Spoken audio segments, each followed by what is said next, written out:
বিশ্বজুড়ে ভয়াবহ রূপ নিয়েছে করোনা ভাইরাসের সংক্রমণ। কোভিড-19-এ প্রতি মিনিটে বাড়ছে মৃতের সংখ্যা। বাংলাদেশও এর ভয়াল থাবা থেকে বাদ যায়নি। সংক্রমণের চতুর্থ ধাপে চলছে কমিউনিটি ট্রান্সমিশন। করোনার সব খবর, আপডেট এবং পরামর্শ নিয়ে আমাদের নিয়মিত আয়োজন corona update, presented by Mister Hygiene. সাথে আছি আমি আখলাকুস সাফা। দেশে আরও 5 জন মারা গেলেন করোনা ভাইরাসে। নতুন করে শেষ 24 ঘন্টায় আরও 552 জনের শরীরে মিলেছে এ ভাইরাস। একদিনে পরীক্ষা হয়েছে রেকর্ড 5,827 নমুনার। স্বাস্থ্য অধিদপ্তরের অতিরিক্ত মহাপরিচালক ডাক্তার নাসিমা সুলতানা নিয়মিত অনলাইন ব্রিফিংয়ে এসব তথ্য জানান। বলেন, মারা যাওয়া 5 জনই ঢাকার বাসিন্দা ছিলেন, এর মধ্যে 3 জন পুরুষ। সব মিলিয়ে মৃতের সংখ্যা এখন 175। সবশেষ 552 জন সহ দেশের সব মিলিয়ে করোনা আক্রান্ত 8,790 জন, বলছে স্বাস্থ্য বিভাগ। এখন পর্যন্ত প্রাতিষ্ঠানিক আইসোলেশনে আছেন 1,632 জন। শেষ 24 ঘন্টায় আইসোলেশনে পাঠানো হয়েছে আরও 168 জনকে। গত 24 ঘন্টায় 3 জন সহ এ পর্যন্ত সুস্থ হয়েছেন 177 জন। কোভিড-19 শনাক্ত হয়েছেন 552 জন। এ পর্যন্ত শনাক্ত হয়েছে কোভিড-19 8,790 জন। দুঃখের সাথে জানাচ্ছি যে আজকেও আমাদের মৃত্যুর তালিকায় 5 জন ব্যক্তি আছেন, যাদের মধ্যে 3 জন পুরুষ, 2 জন নারী এবং 5 জনই ঢাকার অধিবাসী। এ পর্যন্ত মৃত্যুবরণ করলেন 175 জন। এদিকে করোনায় আরও এক পুলিশ সদস্য মারা গেছেন। ভোরে রাজারবাগ কেন্দ্রীয় পুলিশ হাসপাতালে চিকিৎসাধীন অবস্থায় মৃত্যুবরণ করেন সাব ইন্সপেক্টর সুলতান আরেফিন। বয়স হয়েছিল 44 বছর। সুলতান আরেফিন ঢাকা মেট্রোপলিটন পুলিশের পাবলিক অর্ডার ম্যানেজমেন্টের পশ্চিম বিভাগে কর্মরত ছিলেন। তার গ্রামের বাড়ি জামালপুরে। স্ত্রী, 2 কন্যা ও 1 পুত্র রেখে গেছেন তিনি। পুলিশের পক্ষ থেকে জানানো হয়, গ্রামের বাড়িতে পাঠানো হয়েছে সুলতানুর আরেফিনের মরদেহ। সেখানে জানাজা শেষে পারিবারিক কবরস্থানে তাকে দাফন করা হবে। এ নিয়ে করোনা আক্রান্ত হয়ে প্রাণ হারালেন 5 পুলিশ সদস্য। সুলতানুল আরিফিন নামে বাংলাদেশ পুলিশের আরেকজন গর্বিত সদস্য দেশ ও মানুষের জন্য আত্মত্যাগ করেছেন। তাকে নিয়ে এই পর্যন্ত বাংলাদেশ পুলিশের 5 জন দেশপ্রেমিক সদস্য দেশ ও মানুষের জন্য হাসি মুখে মৃত্যুকে বরণ করে নিলেন। আমরা তাদের প্রত্যেকের বিদেহী আত্মার মাগফিরাত কামনা করছি। করোনা জয় করে কুর্মিটোলা জেনারেল হাসপাতাল থেকে বাড়ি ফিরলেন শিশুসহ 23 নারী পুরুষ। শনিবার করতালিতে তাদের বিদায় জানায় হাসপাতাল কর্তৃপক্ষ। শুরু থেকে হাসপাতালটির বিরুদ্ধে বিভিন্ন অভিযোগ থাকলেও সুস্থ হওয়াদের বেশিরভাগই খুশি বাড়ি ফিরতে পেরে। পরিচালক জানান, অভিজ্ঞতা বাড়ার সাথে সাথে সেবার মান বাড়ছে কুর্মিটোলা জেনারেল হাসপাতালে। আইসিইউর সংখ্যা বাড়িয়ে 11টি থেকে 27টি করা হয়েছে বলেও জানান তিনি।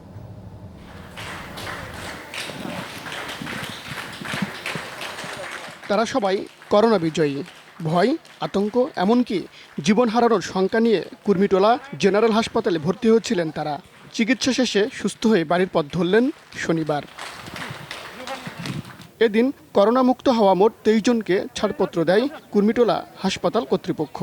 আল্লাহর রহমতে সুস্থ হয়েছি, আমাদের কোনো সমস্যা নেই। আমাদের ট্রিটমেন্ট খুব সুন্দর দিয়েছে, খাবার দিয়েছে সুন্দর। চিকিৎসা একটু ঘাটতি ছিল, কিন্তু আমরা আন্দোলন করার পরে কিছুটা উন্নত হয়েছে। বাড়িতে যাওয়ার পর কিভাবে চলতে হবে, থাকতে হবে, সে বিষয়েও করোনা মুক্ত হওয়াদের নির্দেশনা দেওয়া হয় হাসপাতাল থেকে। কইছে যে আলাদা ঘরে থাকতে, নিজের হেফাজত মতন নিজে চলতো, বাইরে আসা যাওয়া কম করতো। রোগমুক্তি পেলেও সেবা নিয়ে অভিযোগের সুর ছিল 2-1 জন রোগীর স্বজনের কণ্ঠে। করোনা আক্রান্ত 5 বছর বয়সী মেয়ে সাদিয়াকে নিয়ে ঢাকায় আসেন এই নারী। প্রথমে মুগ্ধা হাসপাতাল হয়ে পরে ভর্তি করেন কুর্মিটোলায়। যত ওষুধ পানি লাগছে বাইরের থেকে আমি কিনে আনছি। যারা হাসপাতালে নমুনা পরীক্ষা করতে এসেছিলেন তাদের মাঝেও কেউ কেউ জানালেন আক্ষেপ। 11টার সময় শুরু করা এখন বলতেছে সার্ভার ডাউন, কোনো ডিসিপ্লিন নাই, নমুনাটা নিয়ে যে কাজ করবে এটা পারতেছে না এরা। হাসপাতালের পরিচালক বলছেন, প্রতিদিনই বাড়ানো হচ্ছে সেবার মান। পিপিই পড়া থাকার কারণে অনেক সময় হয়তো অনেকে বুঝতে পারতেন না যে কে ডক্টর, কে নার্স, কে আয়া, কে ওয়ার্ড বয় বা কে ক্লিনার। এই জন্য ওনারা অনেক সময় হয়তো কনফিউশনে বলেন যে ডক্টর তো দেখিনি। আমরা রোগীর থেকে দূরে নাই, আমরা রোগীর সংস্পর্শে আছি। কোভিড-19-এর চিকিৎসা সেবা নিয়ে শুরু থেকেই এই হাসপাতালের বিরুদ্ধে ছিল নানা অভিযোগ। তবে আজকে যারা সুস্থ হয়ে বাড়ি ফিরলেন তাদের বেশিরভাগই জানালেন সন্তুষ্টির কথা। আবার চিকিৎসকরা বলছেন, শুরুতে কিছু সীমাবদ্ধতা থাকলেও অভিজ্ঞতার আলোকে দিনকে দিন বাড়ানো হচ্ছে সেবার মান। নাজমুল সাইদ, যমুনা নিউজ, ঢাকা। হার না মানা দৃঢ়তায় আমরা এগিয়ে যাই নতুন দিনের প্রতিশ্রুতিতে, আর বিশ্বাসের সাথে বলি, হাল ছিল না বাংলাদেশ। জিপিএইচ ইস্পাত, দৃঢ়তার প্রতিশ্রুতি। সবশেষ পরিস্থিতি জানিয়ে দিই। গত 24 ঘন্টায় বিশ্বজুড়ে 5,500-এরও বেশি মানুষের মৃত্যু হয়েছে করোনা ভাইরাসে। মোট প্রাণহানি 2,40,000-এরও বেশি। আক্রান্ত ছাড়িয়েছে 34 লাখ। যুক্তরাষ্ট্রে 24 ঘন্টায় প্রাণ গেছে আরও প্রায় 1900 মানুষের। দেশটিতে মোট মৃতের সংখ্যা 65,700। আর যুক্তরাজ্যে একদিনে মৃত্যু হয়েছে 739 জনের। মোট প্রাণহানি 27,500। ব্রাজিলে আরও 5 শতাধিক মৃত্যুর পর 6,500-এর কাছাকাছি দাঁড়িয়েছে মৃতের সংখ্যা। কোভিড-19-এ স্পেনে 281 ও ইতালিতে 269 জনের প্রাণহানি হয়েছে এদিন।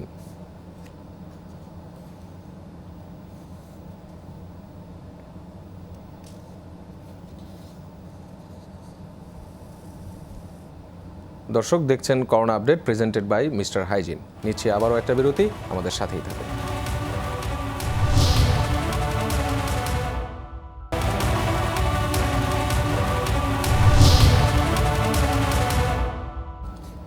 দর্শক স্বাগত, আপনারা দেখছেন corona update presented by Mister hygiene.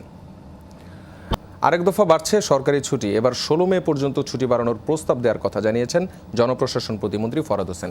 টেলিফোনে যমুনা টেলিভিশনকে তথ্য নিশ্চিত করেন তিনি। প্রতিমন্ত্রী বলেন, দিন দিন করোনায় আক্রান্তের সংখ্যা বাড়ছে, সংক্রমণ ঠেকাতে ছুটি বাড়ানোর প্রয়োজনীয়তাও রয়েছে। এরই মধ্যে প্রধানমন্ত্রীর কাছে প্রস্তাব পাঠানো হয়েছে। আগামীকাল স্বাক্ষরের জন্য আবারও পাঠানো হবে বলে জানান ফরহাদ হোসেন। প্রধানমন্ত্রী স্বাক্ষর করলে সোমবার প্রজ্ঞাপন আকারে প্রকাশ করা হবে তা। করোনা সংক্রমণের কারণে 26 মার্চ থেকে 6 মে পর্যন্ত সরকারি ছুটি চলছে। পর্যায়ক্রমে 5 দফায় বাড়ানো হয়েছে 42 দিনের ছুটি। এবার 6ষ্ঠ দফায় ছুটি বাড়ানোর উদ্যোগ নিল সরকার। মাননীয় প্রধানমন্ত্রীর কাছে আমরা প্রস্তাব পাঠিয়েছি যে আপনার এটা কন্টিনিউ হয় এবং সেটা প্রায় 15 তারিখ পর্যন্ত। 16 তারিখ তো প্রায় আপনার আছে, শনিবার আছে, অর্থাৎ প্রায় 15 তারিখ মানে 16 তারিখ পর্যন্ত এটা হবে আর কি। যানবাহনের সাথে পাল্লা দিয়ে পায়ে হেঁটে ঢাকায় ঢোকা মানুষের সংখ্যা দিন দিন বেড়েই চলেছে। শারীরিক দূরত্ব মারার প্রবণতাও কম। দিন যতই যাচ্ছে ততই পথে মানুষের ভিড় বাড়ছে। অনেক ক্ষেত্রে আইনশৃঙ্খলা রক্ষাকারী বাহিনী কিছুটা শিথিল, কোথাও বা পরিমিত শাস্তি মানে ফিরিয়ে দেয়া। রাজধানীর প্রবেশ মুখগুলোর এই চিত্র প্রতিদিনকার। গাড়ির সারি লেগেই থাকে। চেকপোস্টে পুলিশের নানা প্রশ্নের পরই কেবল ঢুকতে দেওয়া হয়। তবে গত দিনগুলোর তুলনায় আইনশৃঙ্খলা রক্ষাকারী বাহিনীর তৎপরতা ছিল খানিকটা শিথিল। তবে শুধু গাড়িই নয়, লকডাউনের মধ্যেই পায়ে হেঁটে পথে নামা মানুষের সংখ্যাও বেড়েছে। সামাজিক দূরত্ব রেখে সেনা সদস্যরা অনেককে লাইনে দাঁড় করিয়ে প্রয়োজন জানতে চান। সন্তোষজনক উত্তরে মিলছে রাজধানীতে প্রবেশের সুযোগ, কাউকে আবার ফিরেও যেতে হচ্ছে। আমাদের অফিস হচ্ছে বাইং হাউস আর আমাদের কাজ চলে গার্মেন্টসে, সেই কারণে আমি ওখানে যাচ্ছি আর কি। বুধবার গেছিলাম মায়ের বাসায়, ওখানে এয়ারপোর্ট যাইয়াম। একটু চোখের সমস্যা তো আমি একটু বাংলাদেশ মেডিকেলে যাচ্ছি আর কি। ওই স্পেশাল কোর্ট খোলা আছে, একটা আসামি ধরা পড়ছে, এটা কাজে লেগে যাচ্ছে। জরুরি প্রয়োজনে তো এখন বেরোনো লাগে, অনেকদিন বেরোই নাই, আর কতদিন এভাবে আসলে হয় না। দিন দিন মানুষের মাঝে সচেতনতা কমছে, সেই সাথে গার্মেন্টস চালুর ঘোষণার পর থেকেই ঢাকায় প্রবেশের হার বেড়েছে বলেও জানান পুলিশের দায়িত্বরত কর্মকর্তারা। গার্মেন্টস খুলে দেওয়ার কারণে একটু চেষ্টাটা বেশি করতেছে, তারা বিভিন্ন কারণ দেখাইতেছে, যেমন বলতেছে ঢাকার ভিতরে তাদের হেড অফিস আছে। চেক করতেছি, সুনির্দিষ্ট কারণ জানতে যাচ্ছি। এখন অনেকগুলো আবার বলছে যে সরকার বলছে যে ঢাকার বাইরে গার্মেন্টসে কেউ আসবে না, যারা এরকম আসতেছে তাদেরকে আমরা ফেরত দিয়ে দিচ্ছি। রাজধানীর ভেতরের সড়কগুলোতেও যানবাহনের সংখ্যা বেড়েছে, ব্যক্তিগত গাড়ির সংখ্যাই বেশি। এছাড়া মূল সড়কের বাইরে পাড়া মহল্লার অলিগলিতে মানুষের আনাগোনা চোখে পড়ার মতো। আর সেসব জায়গায় কারোরই তেমন কোনো তদারকি নেই, তাই সাধারণের সচেতনতারও বিকল্প নেই। সাইফুদ্দিন রবিন, যমুনা নিউজ, ঢাকা। এই আয়োজনে আমাদের সাথে আছেন কুমিল্লা আর্মি মেডিকেল কলেজের মেডিসিন বিভাগের সহকারী অধ্যাপক ডাক্তার মোহাম্মদ শাহ আলম। ডাক্তার শাহ আলম, আপনাকে স্বাগত করোনা আপডেটে। একটি বিষয় জানতে চাই, ডায়াবেটিস, কিডনি ও হার্টের রোগীদের জন্য কোভিড-19 কতটা ঝুঁকিপূর্ণ? কোভিড রোগীরা কিভাবে ডায়াবেটিক্স নিয়ন্ত্রণে রাখবেন? ধন্যবাদ আপনাকে, ধন্যবাদ যমুনা টেলিভিশনকে আমাকে স্বাগত আজকের এই প্রোগ্রামে নিয়ে আসার জন্য। আসলে আমরা যদি দেখি সারা পৃথিবীর চিত্র যদি দেখি, উহান থেকে শুরু করে আজকে আমাদের বাংলাদেশ পর্যন্ত যারা ক্রিটিক্যাল ইলনেসে যায় তাদের বেশিরভাগই দেখা যাচ্ছে যে বয়স্ক রোগী হয়, বয়স সাধারণত 65 বছর বেশি হয়, অথবা তাদের যদি কোনো আলাদা কোনো অসুখ থাকে, বিশেষ করে ডায়াবেটিস থাকে, হাইপারটেনশন থাকে, হার্টের কোনো সমস্যা থাকে, কিডনির কোনো জটিলতা থাকে।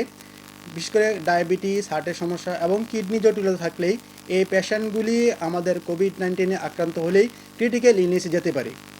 এবং আমরা যদি দেখি যে কোভিড-19 যে মর্টালিটি যদি দেখি, ইউজুয়ালি চায়না থেকে শুরু করে আজকে আমাদের দেশ পর্যন্ত ইউজুয়ালি মর্টালিটি 5 থেকে 7%। তাহলে এই মর্টালিটি, এই মৃত্যুর হার কাদের বেশি? যাদের যে হৃদরোগ আছে, যাদের ডায়াবেটিস আছে, যাদের হাইপারটেনশন আছে, যাদের বয়স বেশি, এই গ্রুপের মানুষেরই কোভিড-19 আক্রান্ত হয়ে ক্রিটিক্যাল হয়ে মৃত্যুর ঝুঁকি সবচেয়ে বেশি থাকে। আর ডায়াবেটিস রোগীর কোভিড আক্রান্ত হওয়ার সম্ভাবনা অনেক বেশি থাকে। এজন্য আমরা যারা ডায়াবেটিস ফিল্ডে প্র্যাকটিস করি, আমরা আমাদের পেশেন্টগুলোকে আগে নিয়মিতভাবে আমাদের চেক আপে আসতো। এখন আমরা বলি যে নিয়মিতভাবে আসার দরকার নেই, আমরা টেলিমেডিসিনের মাধ্যমে ওনাদেরকে বাসা থাকতে বলি এবং আমাদের এই ওষুধগুলোকে আমরা টেলিমেডিসিনের মাধ্যমে ঠিক করে দিচ্ছি। আর সবচেয়ে বড় কথা হলো যে আমাদের যে ডায়াবেটিসের ডায়েট, ডিসিপ্লিন এবং ড্রাগ, বিশেষ করে ডিসিপ্লিনের মধ্যে একটা গুরুত্বপূর্ণ জিনিস হলো ব্যায়াম করা। এখন যেহেতু লকডাউনের মধ্যে ঘরের মধ্যে থেকে কীভাবে ব্যায়াম করবে সেটাও আমরা বলে দিচ্ছি। যে আমরা ডায়াবেটিস পেশেন্টদেরকে বলি যে WHO যেটা রিকমেন্ডেশন করছে যে বাচ্চাদের ক্ষেত্রে 1 ঘন্টা এবং বয়স্কদের ক্ষেত্রে আধা ঘন্টা ব্যায়াম করার জন্য, সব রোগীদের ক্ষেত্রে এবং সব মানুষের ক্ষেত্রে এই লকডাউনের মধ্যে। আর ডায়াবেটিস রোগীদের জন্য, ডায়াবেটিস নিয়ন্ত্রণের জন্য যেহেতু ব্যায়াম খুবই একটা গুরুত্বপূর্ণ জিনিস, অথবা এই ব্যায়াম করার জন্য আমরা তাদেরকে বলি যে কারো যদি হাঁটু ব্যথা না থাকে অথবা শরীরে অন্য গিটে ব্যথা না থাকে, তারা বাসা থেকে জগিং করবে, জাম্পিং জ্যাক দিবে, অথবা আগে যদি ব্যায়ামের অভ্যস্ত থাকে তারা ডাম্বেলিং করতে পারে, পুশ আপ করতে পারে। যে কোনোভাবে কমপক্ষে 30 মিনিট ব্যায়াম করলেই ডায়াবেটিসটাও নিয়ন্ত্রণ থাকবে, তার মনটাও ভালো থাকবে। আর সবচেয়ে বড় কথা হলো যে ডায়াবেটিস রোগী যেহেতু কোভিড-19 আক্রান্ত হওয়ার ঝুঁকি বেশি, অথবা কোভিড-19 আক্রান্ত হলে ক্রিটিক্যাল ইলনেসে যাওয়ার সম্ভাবনা বেশি, এই জন্য এই পেশেন্টগুলোকে অবশ্যই ডায়াবেটিসটা নিয়ন্ত্রণ রাখতে হবে।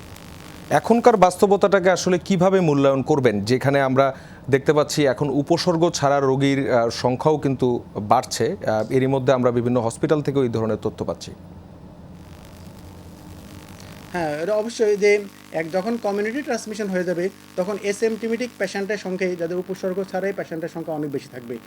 এবং আমাদের যারা আমরা ডক্টর আছি, হেলথ কেয়ার প্রোভাইডার আছি, তাদের জন্য এটা খুব রিস্ক। যারা মানে উপসর্গ ছাড়া যে সমস্ত রোগীগুলো থাকবে ওরাই কমিউনিটিতে বেশি ট্রান্সমিশন করতে পারবে। এই জন্য আমরা সব ক্ষেত্রে বলি, দেখেন জার্মানিতে আপনারা যদি কিছুদিন আগে দেখেন সবার জন্য মাস্ক পরা বাধ্যতামূলক করে ফেলছে। আমরা যদি লকডাউন মেনে চলি আর যদি জরুরি কাজে যদি আমরা বের হতেই হয়, আমরা অবশ্যই মাস্ক ব্যবহার করব। আপনারা যদি কোনো স্টাডি দেখেন তাহলে দেখতে পারবেন যে এফেক্টেড পেশেন্ট যদি মাস্ক ব্যবহার করে তাহলে ডাক্তারদের আক্রান্ত হওয়ার সম্ভাবনা, ডাক্তার যদি মাস্ক ব্যবহার নাও করে তাও আক্রান্ত হওয়ার সম্ভাবনা মাত্র থাকে 30%। আর যদি এফেক্টেড পেশেন্ট মাস্ক ব্যবহার না করে ডাক্তার যদি ভালো প্রোটেকশনও নেয়, তারপর তো আক্রান্ত হওয়ার সম্ভাবনা থাকে 70%।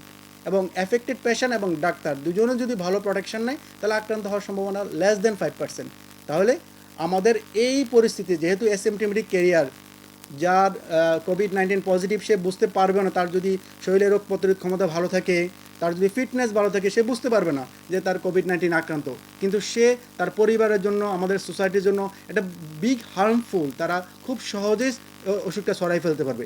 এই জন্য আমাদের সবার ক্ষেত্রে যেটা প্রযোজ্য সেটা লকডাউন মেনে চলবে। আর জরুরি কাজ যদি বের হতেই হয় তাহলে সোশ্যাল ডিস্টেন্স মেনটেন করবে। WHO বলতেছে 3 ফিট দূরত্ব থাকবে এবং CDC, centre for disease control America, ওনারা বলছে 6 ফিট দূরত্ব থাকবে। তবে আমরা বলি যে আমরা WHOর গাইডলাইনে মেনে চলে 3 ফিট দূরত্ব থাকবে এবং প্রপার প্রোটেকশনের জন্য সে সিমটোমেটিক হোক অথবা অ্যাসিমটোমেটিক হোক, সে মাস্ক ব্যবহার করবে। এবং অন্য যে নিয়মকানুনগুলো আছে আমরা যেটা বলি যে হাত ধুয়ে ফেলবে, হাঁচি কাশির যে এটিকেট আছে এটিকেটগুলো মেনটেন করবে এবং সাবান পানি দিয়ে হাত ধুবে। তাহলে আমরা যে এই জিনিসগুলো যদি মেনে চলতে পারি অবশ্যই আমরা এর প্রিভেনশন করতে পারবো। ডাক্তার শাহ আলম, আপনাকে ধন্যবাদ, আপনি থাকবেন আমাদের সঙ্গে, আমরা আবারও ফিরবো আপনার কাছে। শ্বাসকষ্ট ডায়রিয়া আক্রান্ত হয়ে খুলনায় একজনের মৃত্যু হয়েছে। দিঘলিয়া উপজেলার স্বাস্থ্য কর্মকর্তা জানান, সকালে শ্বাসকষ্ট নিয়ে স্বাস্থ্য কমপ্লেক্সে ভর্তি হন 60 বছর বয়সী ওই বৃদ্ধ। পরে অবস্থার অবনতি হলে সেখানেই মারা যান। এরই মধ্যে মৃতের নমুনা সংগ্রহ করা হয়েছে, পরীক্ষার জন্য পাঠানো হয়েছে খুলনা মেডিকেল কলেজ হাসপাতালের ল্যাবে। দর্শক দেখছেন corona update, presented by Mister Hygiene. নিচ্ছি আবারও একটি বিরতি, আমাদের সাথেই থাকুন।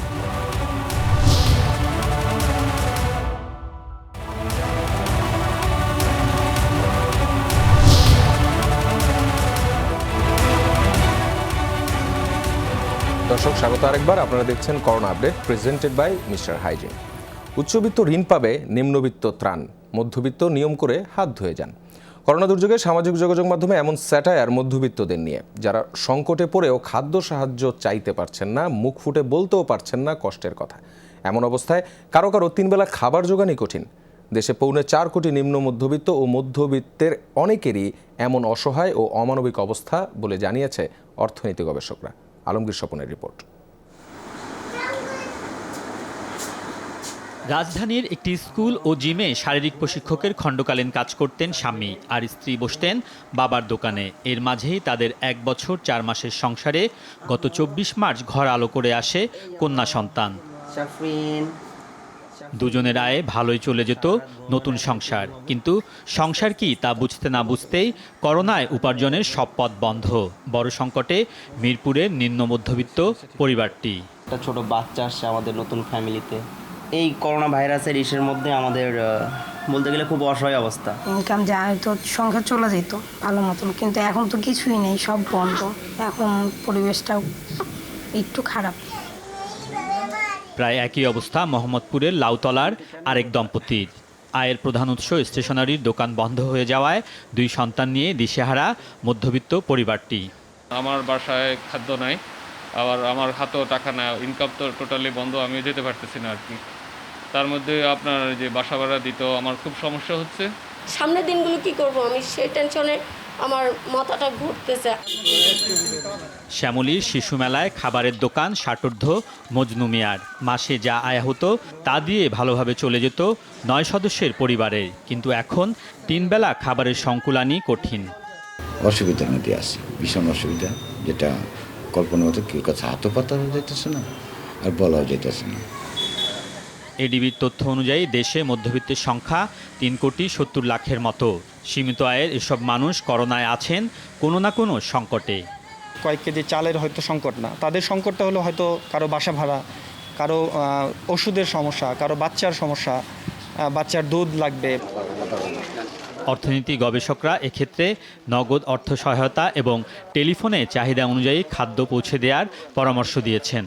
যারা ঠিক খাদ্য সাহায্যের জন্য লাইনে দাঁড়াতে পারবেন না, তাদের জন্য আসলে নগদ সহায়তা দরকার। রেশন দোকান যেখানে, অর্থাৎ অল্প দামে খাদ্যপণ্য পাওয়া যাবে, সেটাও আরেকটা উপায় হতে পারে। এক ধরনের সাহায্য দিতেন 8,000 টাকা করে 2 মাস, তাহলে কিন্তু একভাবে এই নিম্ন মধ্যবিত্ত সহ দরিদ্র মানুষের এই ধরনের পরিস্থিতিতে ঘরে থাকাটা সহজ হতো। গবেষকরা বলছেন, করোনার বিস্তৃতি বিবেচনা করে মধ্যবিত্তদের নিয়ে কার্যকর পরিকল্পনা না করলে সামনে সংকট বাড়বে। আলমগীর স্বপন, যমুনা নিউজ, ঢাকা। করোনায় প্রাণ হারালেও শেষ হয় না অবহেলা।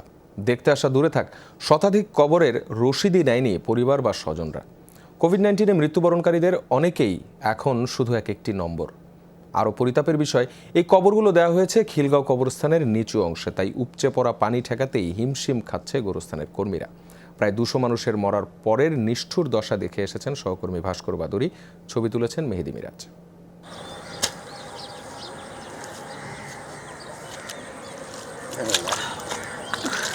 50 পেরোনো হামিদ মিয়ার কাছে গোর খোদাটা এখন পেশার চেয়েও অনেক কিছু। আগের অভিজ্ঞতার আলোকে গেল 1 মাসে পুরো ভিন্ন চিত্র দেখছেন তিনি। পরশুদিন মাটি দিছি, খুব পানি থাকবে আমাকে ওই সমস্যা হয়েছে। দেখতে মাটি লাশের উপরে মাটিটা ফালানোর আমার কাছে খারাপ লাগছে। কোভিড-19-এ মৃত্যুবরণকারীদের কবরগুলো দেখভাল করছেন হামিদ। অধিকাংশ কবরই দেয়া হয়েছে গোরস্থানের নিচু অংশে। টানা বৃষ্টিতে কাদা পানি একাকার। কবরগুলো রক্ষায় তাই প্রাণান্ত চেষ্টা হামিদ মিয়ার। সপ্তাহে একলেও করতে পারবো না, ওই যে 1-2টা করে ঠিক করুন আস্তে আস্তে। এই বৃষ্টির মধ্যে সমস্যা ঠিক করাটা। বুধবার পর্যন্ত এখানে দাফন হয় 191টি লাশ। এরই মধ্যে শুরু হয়েছে নতুন মাস, কিন্তু অনেক ক্ষেত্রেই কবর চিহ্নিত করা বা বুঝে নিতে আসেননি কেউই। অর্ধেকেরও বেশি কবরের রসিদই নেয়নি পরিবার বা স্বজন। তাই কার কবর, কেই বা আসবে সংস্কারে, কোনো কিছুই জানা নেই গোরস্থানের কর্মচারীদের। স্বজনদের দেখা না মিললেও নিজ উদ্যোগে কেউ কেউ আসছেন পরিচিতদের কবর জিয়ারত করতে। যে লোকটা আজকে বেঁচে থাকলে তার অনেক সুনাম আমরা করি, তার পাশে আমরা লাভঝাপ অনেক কিছুই করি, অথচ সে আজকে মারা গেছে, তার কবরটা আমরা দেখতে কেউ আসি না। রিসিভ আছে 3 ভাগের 1 ভাগ নিয়েছে, এখন 2 ভাগ এখনো আসেনি। তাই রিসিভগুলো যদি আমার অন্য থাকবে যে রিসিভগুলো গার্জেন যদি নিয়ে যেত তাদের জন্য ভালো হতো, আর কবর আসে তার দোয়াটা পড়তো। এমন মৃত্যু কেউই চায় না, যে মৃত্যুর পর পাশে থাকে না স্বজন, সাধ্য হয় না আকাশ ফাটিয়ে কান্নার। না চাইলেও দিন দিন বাড়ছে করোনায় মৃত্যুর মিছিল, চাপ বাড়ছে গোরস্থানে। একটি ছাড়া আর কোনো কবরেই চোখে পড়বে না নামফলক, স্পষ্ট ছাপ অযত্নের। টানা কয়েকদিনের বৃষ্টিতে পাশের খাল উপচে ডুবে গেছে কিছু কবর, শুধু নম্বরের উপর টিকে আছে শেষ চিহ্ন। স্বজন আয় না তা বাধাই কেমনে করবো, এখন আমরা তো মানে যেটা লিক হইতেছে ওটার ভিতরে মাটি দিয়ে আমরা ঘুরে এই করে রাখতেছি, একটু উঁচা করে রাখতেছি। পরিস্থিতি বিবেচনায় নতুন সিদ্ধান্ত নিয়েছে উত্তর সিটি কর্পোরেশন। বৃহস্পতিবার থেকে রায়ের বাজার কবরস্থানে দাফন হচ্ছে কোভিড-19 মৃত্যুবরণকারীদের মরদেহ। ভাস্কর ভাদুরী, যমুনা নিউজ, ঢাকা।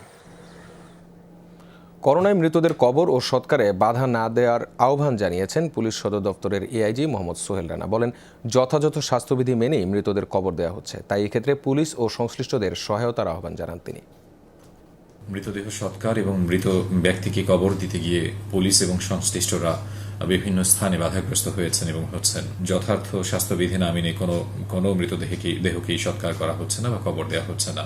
এই অন্তিম যাত্রায় আমরা তাদেরকে অশ্রদ্ধা করব না, তাদের প্রতি শ্রদ্ধা অটুট রেখে আমরা পুলিশ এবং সংশ্লিষ্ট সকলকে সহযোগিতা করব।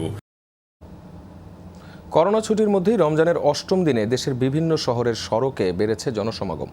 দৈনন্দিন কাজের জন্য মানুষ বের হয়েছেন শহরের পথে ঘাটে। জেলা শহরের বাজারগুলোয় সকালে উপচে পড়া ভিড় দেখা গেছে। মানা হচ্ছে না শারীরিক দূরত্বের নির্দেশনাও।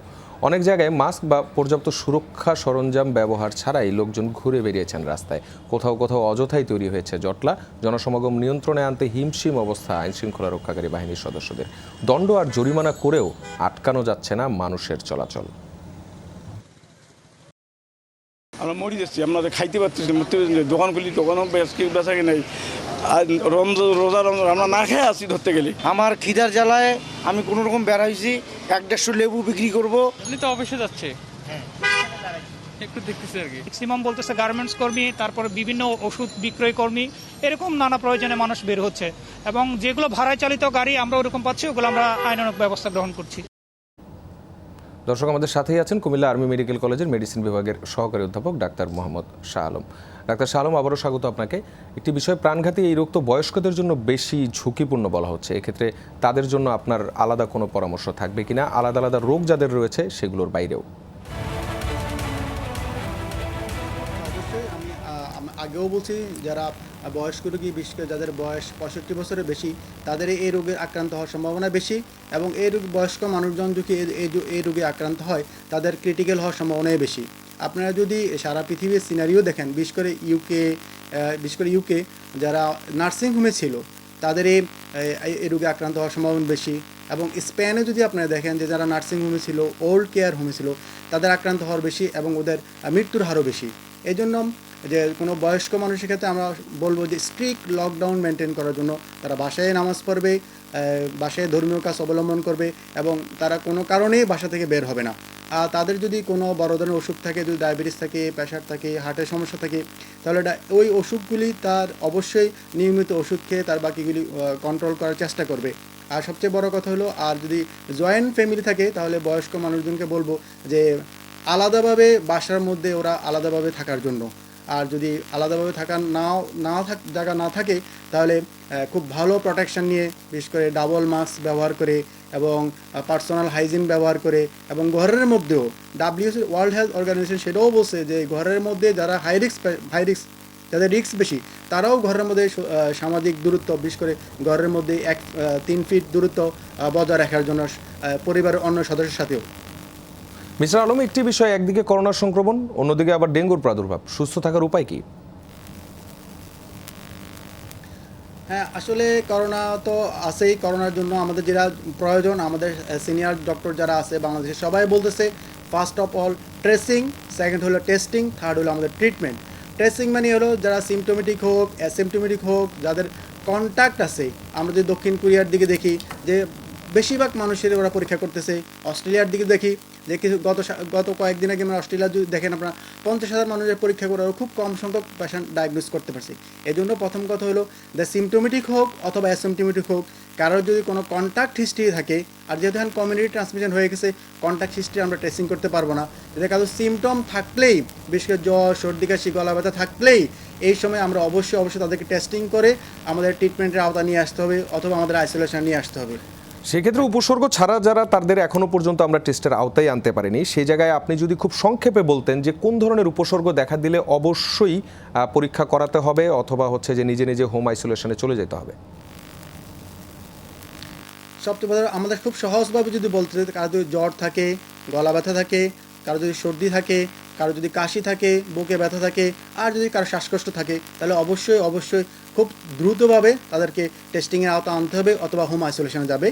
আর বর্তমানে CDC, centre for disease control, ওরা আরও কিছু উপসর্গ যোগ করছে, যেমন কারো যদি খুব বেশি মাথা ব্যথা থাকে, ক্ষুধা মন্দা থাকে, অনেক বেশি টায়ার্ড লাগে, অথবা নতুন করে যদি কারো খাবারের স্বাদ না পায় অথবা খাবারের ঘ্রাণ না পায়, এরকম যদি থাকে তাহলে অবশ্যই তাদেরকে টেস্টিংয়ের আওতায় আনতে হবে। ডাক্তার শাহ আলম, আপনাকে অসংখ্য ধন্যবাদ আমাদের সঙ্গে যোগ দেওয়ার জন্য। করোনা সংকটে পোশাক শিল্প মালিকদের উদার মানবিক দৃষ্টান্ত স্থাপন করার আহ্বান জানিয়েছেন আওয়ামী লীগের সাধারণ সম্পাদক, সড়ক পরিবহন ও সেতুমন্ত্রী ওবায়দুল কাদের। এক ব্রিফিংয়ে তিনি বলেন, সরকার পোশাক শিল্প মালিকদের পাশে রয়েছে। একইভাবে মালিকদের ও শ্রমিকদের পাশে থাকার আহ্বান জানান ওবায়দুল কাদের। বলেন, সংকটকালে যারা সহায়তার হাত বাড়াবে, জাতি তাদের যথাযোগ্য সম্মান প্রদর্শন করবে। সবাইকে ধৈর্যসহ পরিস্থিতি মোকাবেলার আহ্বান জানিয়ে আওয়ামী লীগ সাধারণ সম্পাদক বলেন, সরকার কর্মহীন মানুষের পাশে আছে। পরিবহন সহ অন্য খাতের শ্রমিকদের ত্রাণ দিতে জেলা উপজেলা প্রশাসনকে প্রধানমন্ত্রীর নির্দেশনা বাস্তবায়ন করতে বলা হয়েছে।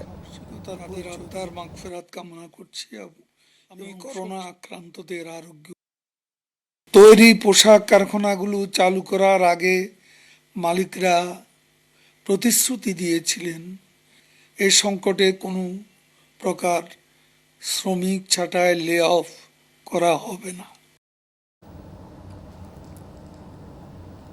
লকডাউন পরিস্থিতির মধ্যেই বকেয়া বেতনের দাবিতে বিক্ষোভ করেছে তৈরি পোশাক কারখানার শ্রমিকরা। কয়েকটি কারখানায় বেতন মজুরির দাবিতে রাস্তায় নামে শ্রমিকরা।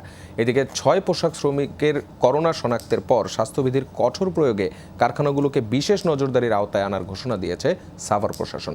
বৈরী আবহাওয়া উপেক্ষা করে কাজে যোগ দিতে আজও রাজধানীমুখী মানুষের স্রোত ছিল ফেরিঘাটে। বকেয়া বেতন ভাতার দাবি, সাথে চাকরিচ্যুতির অভিযোগ। বিভিন্ন পোশাক কারখানায় এমন বিক্ষোভ চলছে এক সপ্তাহ ধরে। সকালে গাজীপুরের তারাগাছ এলাকায় বিক্ষোভ শুরু করে শ্রমিকরা। তাদের অভিযোগ, এপ্রিলে বেতন না দিয়ে অনেক শ্রমিক ছাঁটাই করেছে দুটি কারখানা। পরিবার পরিজন নিয়ে মানবেতর দিন কাটছে তাদের। আমাদের আসার জন্য বলা হয়েছে, আমরা ডিউটি করে গেছি, পরের দিন আমাদের ঢুকতে দেয় না। 1 বছর যাদের হয়েছে তাদের নেয়, আমরা কি করছি, আমাদের কেন নিবে না? আমাদের কাছে লোকজন দিয়েছে, শান্ত জানি বেতন দিব, আদৌ কি পাবো না? আমরা কি অপরাধ করছি? আমরা চাকরি থাকবো না কেন? মালিক এটা করবো কেন? আমরা এটা দাবি চাই এবং এটা আমরা আন্দোলন করতে চাই। ঢাকা ময়মনসিংহ মহাসড়কে ঘণ্টাব্যাপী এই অবরোধে আটকা পড়ে অ্যাম্বুলেন্স, খাদ্য ও জরুরি পণ্যবাহী যানবাহন।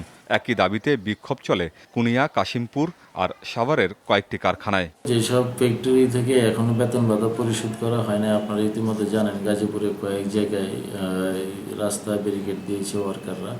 আমরা ওই সকল সংশ্লিষ্ট ফ্যাক্টরি মালিকগণের সাথে কথা বলে এবং তাদের সংশ্লিষ্ট কর্মকর্তাদের সাথে কথা বলে, ওয়ার্কারদের সাথে কথা বলে কবে বেতন দিবে এই বিষয়টা সিলেক্ট হওয়ার পরে ওয়ার্কাররা মোটামুটি মেনে চলে যায় এবং ওয়ার্কাররা আশ্বস্ত হয়। সাভারে 6 পোশাক শ্রমিকের করোনা শনাক্তের পর জরুরি বৈঠক করেছে উপজেলা প্রশাসন। ইউএনও জানান, কারখানাগুলোকে বিশেষ নজরদারির আওতায় আনা হচ্ছে। সরকারের স্বাস্থ্য গাইডলাইন অনুযায়ী কঠোরভাবে মনিটরিং করা এবং বিজিএমই যে শর্ত সাপেক্ষে তাদের গার্মেন্টস গুলো খোলা রাখার কথা, এগুলো আমরা মনিটরিং করব। গেল কয়েকদিনের মতোই শ্রমজীবী মানুষের ভিড় ছিল ফেরিঘাটে। গুড়ি গুড়ি বৃষ্টির মধ্যেই পাটুরিয়া, দৌলতদিয়া ও শিমুলিয়া কাঁঠালবাড়ি রুট হয়ে কর্মস্থলমুখী মানুষের ঢল ছিল দিনভর। আমিন বাবু, যমুনা নিউজ। গোপালগঞ্জে নারী স্বাস্থ্যকর্মীকে পুকুরপাড়ে অভিনব কোয়ারেন্টাইনে রাখার ঘটনায় আওয়ামী লীগের কোনো নেতাকর্মী জড়িত নয়, এমনটাই দাবি করেছে কোটালীপাড়া উপজেলা আওয়ামী লীগ। সকালে দলীয় কার্যালয়ে অনুষ্ঠিত সংবাদ সম্মেলনে সাধারণ সম্পাদক আয়নাল হোসেন শেখ লিখিত বক্তব্য পাঠ করেন। জানান, ঢাকা থেকে ফেরা স্বাস্থ্যকর্মী লোপা মল্লিককে কেউই হেনস্থা করেনি। শুকনো পুকুরে কোয়ারেন্টাইনে থাকার সিদ্ধান্ত একান্তই তার ও তার পরিবার নিয়েছিল। এ ঘটনায় আওয়ামী লীগের কোনো নেতাকর্মী জড়িত নয় বলেও দাবি করা হয়। লোপা মল্লিকের হোম কোয়ারেন্টাইনে থাকার বিষয়টি ছিল তার এবং তার পরিবারের নিজস্ব ইচ্ছায়। এখানে কোনো ব্যক্তি বা কোনো দলের লোক তাদের উপর প্রভাব খাটায়নি। দর্শক দেখছেন corona update presented by Mister Hygiene. নিচ্ছি আবারও একটা বিরতি, আমাদের সাথে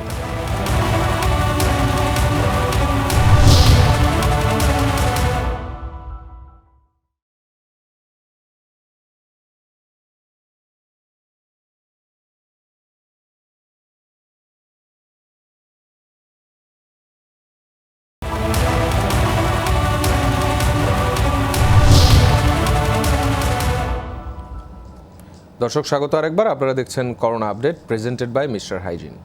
করোনা মোকাবেলায় দিনরাত লড়ছেন চট্টগ্রামের চিকিৎসক, নার্স সহ সব হাসপাতালের 2000 স্বাস্থ্যকর্মী। আর তাদের সাহারি সরবরাহ করছেন চট্টগ্রাম 6 আসনের সংসদ সদস্যের ছেলে।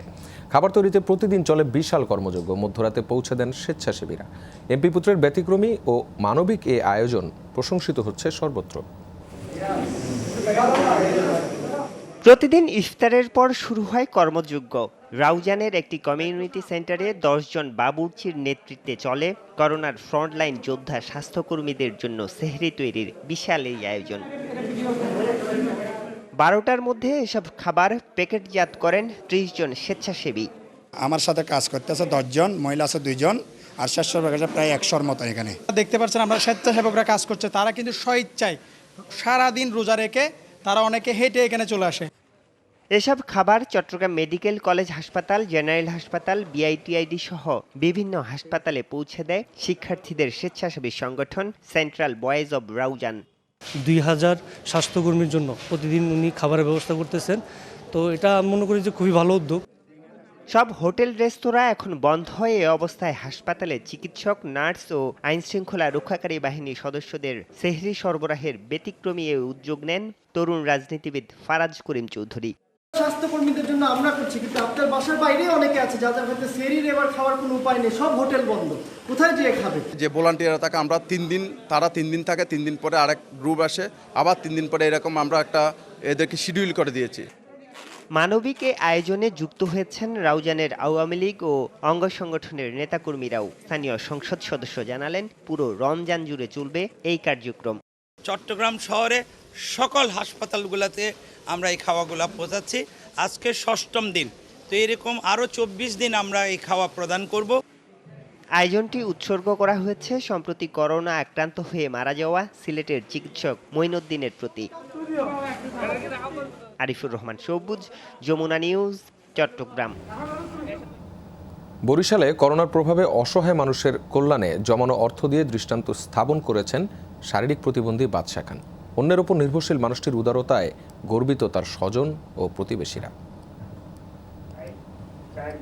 জন্ম থেকেই প্রতিবন্ধী বাদশা খান, সংসারের চাকা ঘুরে সরকারি ভাতা ও খুঁটিনাটি কাজের সামান্য আয়ে, যা থেকে ধীরে ধীরে জমিয়েছিলেন 5000 টাকা।